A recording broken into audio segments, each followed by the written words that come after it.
Hello, this is Barry. Today it's Barry the Professor Dude. We're going to talk about Mexico and the Philippines. Do they have any commonalities? Well, they do. One big one is that both countries used to be a colony of Spain, uh, and they share some other things too. Uh, I've traveled all over Mexico over many years, and at one time my first wife and I had considered moving to Mexico and starting a business, open a little resort. Uh, my first wife was Mexican American. Uh, her uncle was with the U.S. Embassy in Guatemala. We drove down there too. Uh, I had a lot of fun in Mexico. Uh, I've studied a lot of the history of Mexico, particularly the ancient civilizations that were there 7,000 years ago. That's why I became an archaeologist. That piqued my interest in that, and I had even went to graduate school uh, in UTSA, University of Texas at San Antonio. Of course, Mexico and the United States have had a long history, long relationships. Uh, it's been fraught with problems. We've had a few wars with Mexico, and we had a war with Japan over the Philippines. The Philippines, you find some Spanish words have been incorporated into Tagalog and Visayas. The food's a little bit different. Mexico's based upon, the staple is corn. Here it's rice, just like in elsewhere in Asia. But one thing they do share that I like is chicharrones, pork skins. Uh, Both Mexico and the Philippines produce some of the best chicharrones in the world. Of course, I'm getting too old. I shouldn't be eating those things. So I've cut back on that a little bit. I don't need as many at one setting. Uh, but Mexico's had a long, long history uh, with the Mayans and the Olmecs and the Toltecs and other Mesoamerican cultures. And they built great cities, very much advanced in architecture principles. Um, I don't think the Philippines has not had that part of their history, although their history in the Philippines goes back several thousand years. Settled by Malay and Indos, whereas uh, Mexico came from Spanish and the Indians. So they have diverged a little bit on their history. Also, the Catholic Church has been the dominant church in both the Philippines and in Mexico. You know, that has had some repercussions from in Mexico. They, at one time, the Catholic Church owned over 50% of the land, and Mexico fought a war over that, and it lessened their political influence, but people still go to the Catholic Church. Uh, they've had some problems here in the Philippines. There's been some revolts against the power of the church, but they haven't been able to really push past that.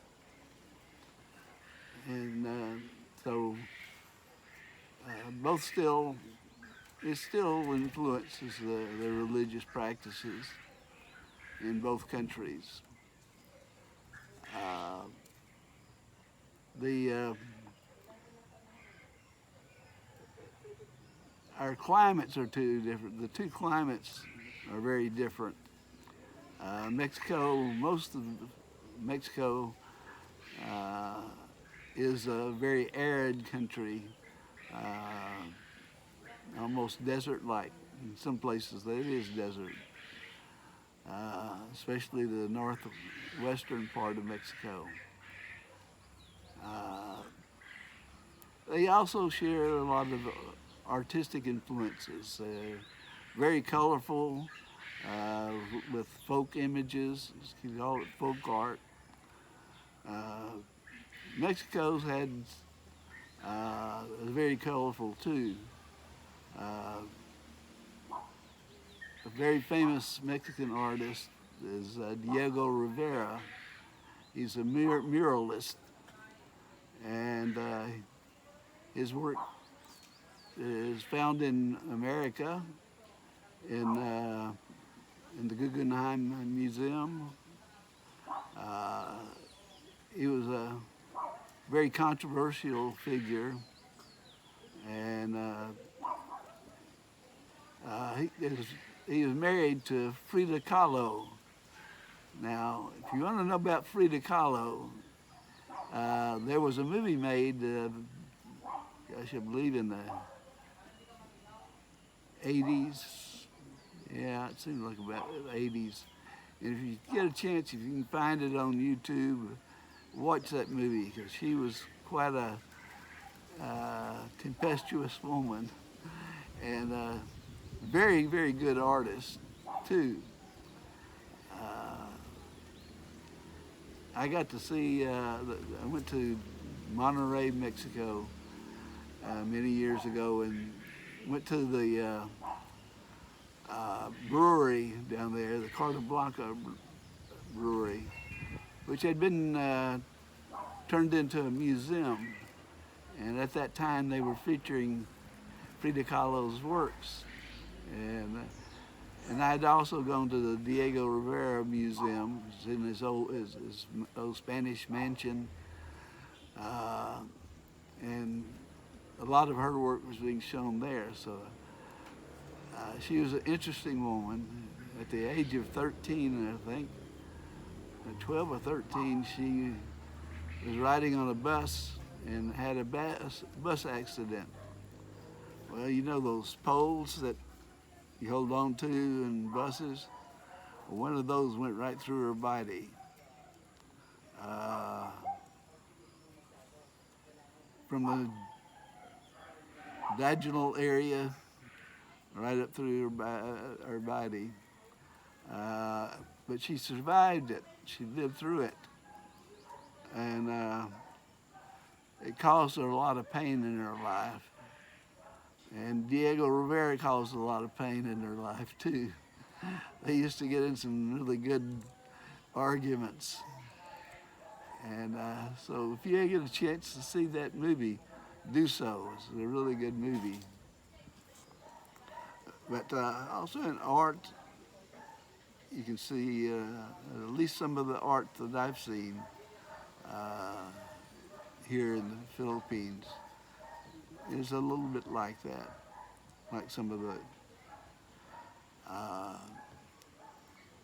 and their politics have been kind of like similar too. Uh, they've had some overthrows, some dictators, uh, and suffered defeats at times. But those of you thinking about going to Mexico, I, right now with the drug cartels and the violence going on there, I don't know if I would uh, go down there like I used to.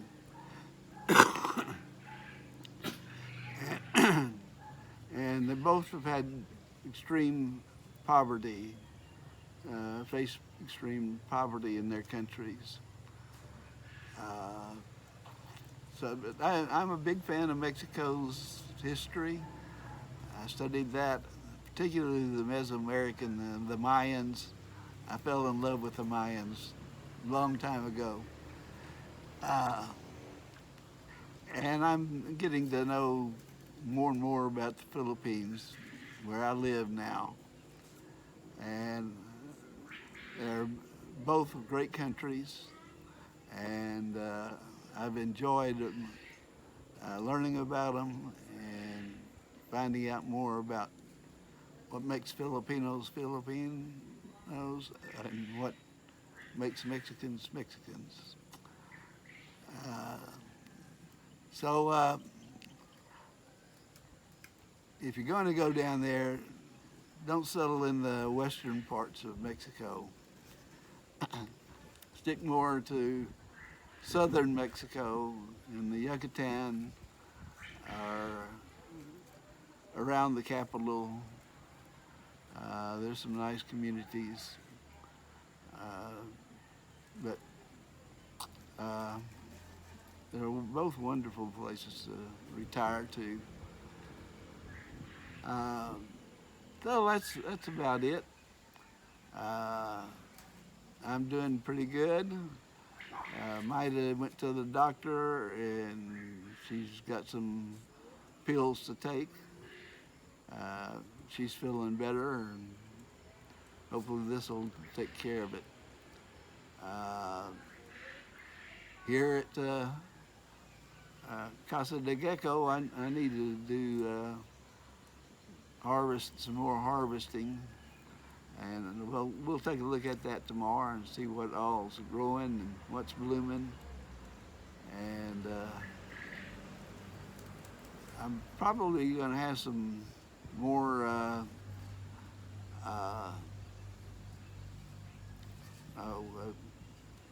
cream,